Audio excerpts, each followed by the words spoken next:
আসসালামু আলাইকুম বন্ধুরা, কেমন আছেন? তো দেখুন, আজকে আবার একটা নতুন রেসিপি নিয়ে আপনাদের সামনে এলাম। তো এটা হচ্ছে কচুর লতি।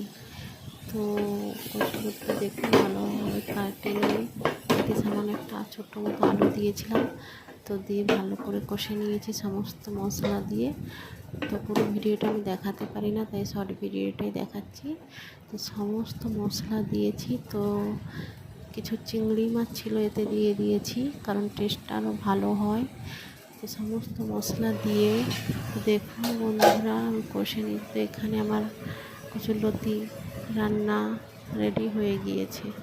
তো দেখুন কত সুন্দর রান্নাটা হয়েছে, আর খেতেও কিন্তু খুব টেস্টি হয়েছে। তো আপনারা নিশ্চয়ই জানেন কচুরলতি খেতে খুব ভালো হয়।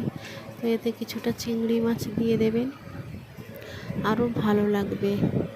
ঠিক আছে, আর রান্নাটাও খুব ভালো হয়।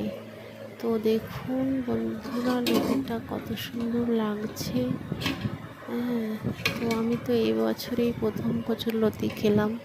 তো আপনারা কে কতবার খেয়েছেন অবশ্যই কিন্তু কমেন্ট করে জানাতে বলবেন না।